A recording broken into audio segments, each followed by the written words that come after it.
Ada di antara para banyak santri itu, santriwan, santriwati, atau mahasiswa, mahasiswi, atau orang-orang yang sedang ngaji pada malam hari ini di depan saya ini. Itu mungkin ada pertanyaan, kenapa Ustaz Tamim selalu menganjurkan kita menikah? Ada apa dengan kita ini kan? Kenapa sih sebenarnya harus menikah? Kenapa?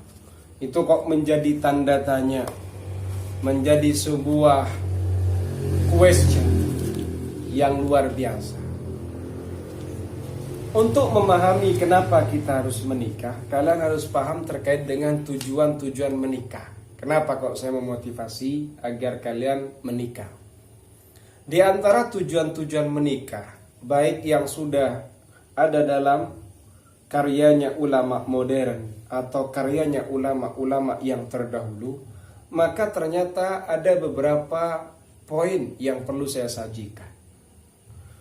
Jadi orang menikah ini, tujuan yang pertama adalah dia beribadah, mengikuti aturannya Allah, mengikuti syariatnya Allah, dan juga mengikuti sunnahnya Rasulullah SAW. Karena orang kalau tidak menikah, padahal dia juga sudah diberikan oleh Allah yang namanya syahwat, libido, kemudian punya perasaan suka kepada lawan jenis. Lah ini ketika tidak dikelola, maka ini bermasalah. Akan cenderung kepada perzinahan atau mungkin pengantarnya perzinahan. Tidak hanya buku ada pengantarnya. Kalau buku ada kata pengantar, ada mukaddimah, ada prolog. Lo zina juga ada, nak langsung berzina. Ono prologi, ada prolog, ada kata pengantar. Nah, padahal katanya Al-Quranul Karim, bagaimana? Wala taqrabus. Ayo Vi, hafal Quran kok nggak jelas. Wala taqrabuz zina. Terus.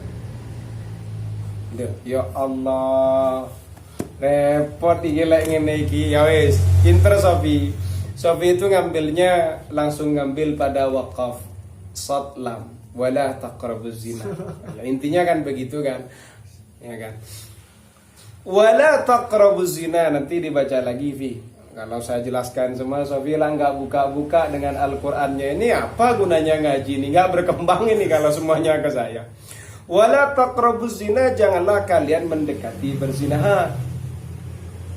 Nah kan sulit. Koyok kongkon gak boleh mendekati berzinahan. Lah sementara punya kamu pengen. Ya.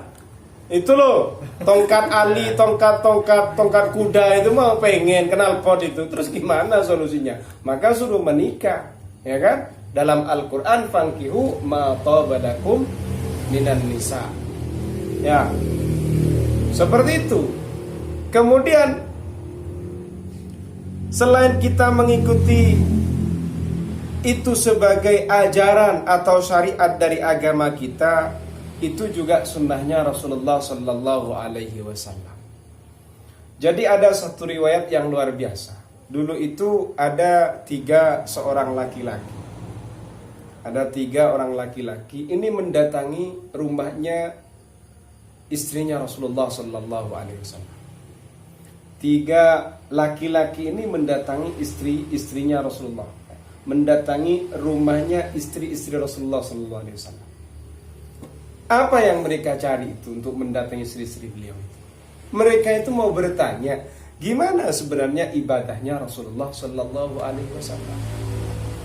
Akhirnya dikasih tahu, oh ibadahnya Rasulullah itu seperti ini, seperti ini. Setelah mereka tahu, mereka itu kok kayaknya meremehkan. Bahasanya bukan meremehkan, kok sedikit sekali dibandingkan dengan ibadahnya mereka, gitu loh. Gimana kita ini ya? Katanya, gimana kita ini kalau dibandingkan dengan Nabi? Nabi itu ibadahnya sedikit, tapi qad ghufira lahu ma taqaddama min dzambi wa ma ta'akhkhar.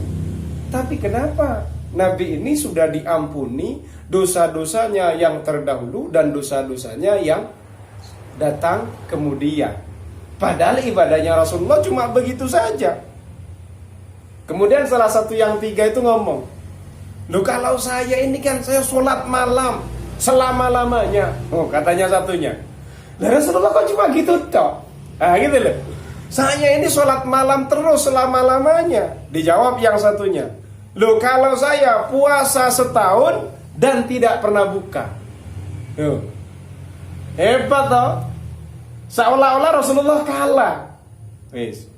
Kemudian katanya yang lain, kalau saya meninggalkan wanita-wanita itu, tidak akan menikahi sama sekali. Nah, berarti kan seakan-akan wanita-wanita menurut dia mengganggu kan, tidak ibadah. Rasulullah istrinya banyak, ibadahnya kayak gitu kok sedikit sekali. Dan Rasulullah malah diampuni dosa-dosanya di masa lalu dan dosa-dosanya yang kemudian. Yes.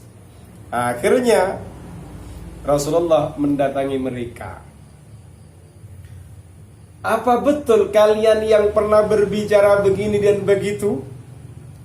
Mengatakan kamu ini ahli sholat malam, kamu meninggalkan perempuan, tidak menikah sama sekali. Kemudian kamu puasa setahun dan tidak pernah buka. Katanya Rasulullah, ama wallahi inni la akhsyakum lillahi wa atqakum lahu, lakinni asumu wa uftir wa usalli wa arqud wa atazawwajun nisa, faman raghiba an sunnati falaysa minni. Demi Allah, katanya Rasulullah, sesungguhnya aku ini adalah paling takutnya kepada Allah di antara kalian. Sing paling wedi nang Allah iku di antara kalian kabeh, yo aku. Sing paling bertakwa di antara kalian itu yo aku. Tapi aku ini berpuasa, ia berbuka. Tadi kan puasa tidak pernah buka setahun. Wis, saya juga sholat, saya juga tidur. Tadi kan sholat malam terus, tidak putus-putus. Kemudian saya juga menikahi An-Nisa. Awas, bukan Al-Mar'ah ini, An-Nisa. Saya menikahi An-Nisa. Wanitanya situ menurut lebih kok siji ki. An-Nisa iki jama'i mar'ah. Dan saya menikahi wanita-wanita. Faman raghiba an sunnati falaysa minni. Orang tidak suka dengan sunnahku, dia bukan termasuk golonganku. No, keren nih gila dibahas toh. Lho. Kon gak seneng ana wong rabi teko siji. Loh, aku yang nggak ngerti sampean golongan Rasulullah apa ora. Loh, ya jelas tuh. Loh, Rasulullah tadi dawuhnya di atas atazawwajul mar'a apa atazawwajun nisa? Nisa. Mana? Awas lu, atazawwajun nisa. Jangan salah paham. Urusan kamu misalnya ndak mau poligami itu urusan kamu, tapi ndak boleh kamu membenci poligami. Gitu. Ndak boleh kamu kayak misalnya Safira bini papa, dia menikah 3, 4, dia 2, Dani 1. Dani tidak boleh komen kepada yang 2, urusannya dia. Kalau kamu membenci malah medeni nengkon, dia melebu surga kon malah apa enggak? Gitu loh. Belum tentu ya. Nah, seperti itu gitu loh. Urusan kamu tidak mampu, jangan bawa-bawa temenmu. Bro, tidak baik menikah itu bro. Kan aneh. Kalau tidak mampu kok ngajak teman-temannya. Tidak baik berpoligami itu. Jangan dikomentari. Artinya tetap didukung. Buktinya Rasulullah mencontohkan. Nah, di antara tujuan menikah itu adalah mengikuti sunnah Rasul. Kan begitu. Halo, serius iki. Ya, yes. Kemudian ada lagi tujuan yang berikutnya adalah hifdzun nasl, menjaga keturunan. Dengan adanya pernikahan, maka keturunan kamu jelas. Secara agama, payung hukum dalam syariat Islam kamu jelas. Bapakmu sopo jelas, diakoni. Jal lek sampean kumpul kebo, anakmu ndak diakui itu dalam syariat Islam. Itu bukan anak kamu, nasabnya nggak ada. Tapi dengan kamu menikah jelas gitu.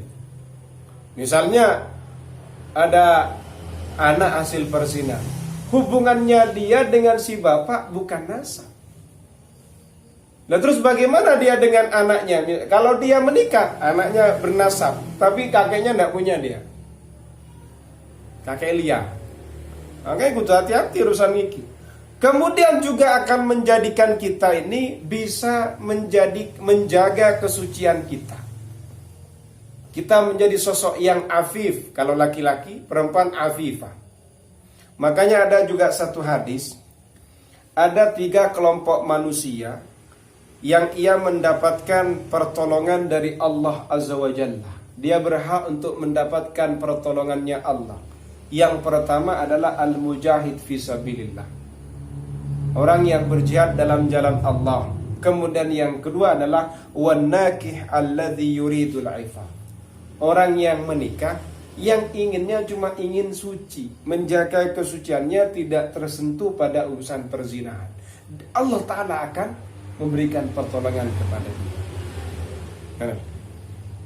Yes.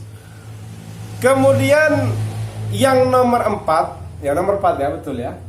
Yang nomor 4 itu adalah ikhrajul ma'il ladzi yadhurru ihtibasuhu. Dengan kamu menikah itu kamu bisa mengeluarkan air yang berbahaya kalau kamu simpan. Lek kamu tahan, air itu berbahaya. Kamu butuh media untuk menjadikan air itu tidak menampung sehingga menjadi bahaya. Paham yo? Banyune pahami. Pengalaman pahami.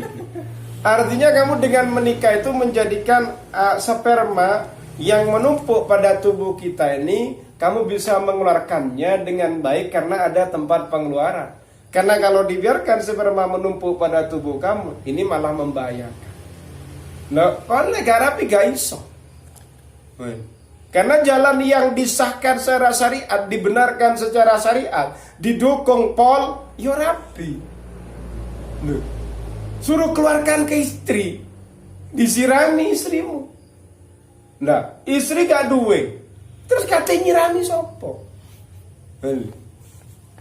Kemudian yang terakhir adalah mendapatkan kelezatan dan juga akan mendapatkan kenikmatan dengan yang namanya hubungan pasutri, hubungan pasangan suami istri, hubungan seksual lah paling simpelnya.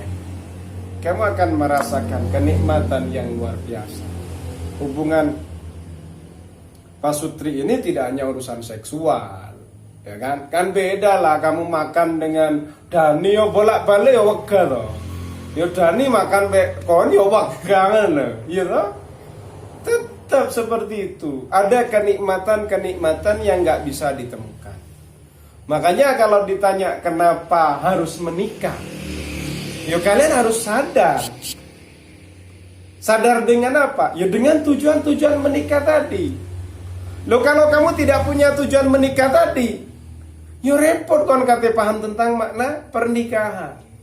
Nah, dengan memahami tujuan tadi yang sudah dijelaskan, kamu paham, oh ternyata tujuan menikah begitu.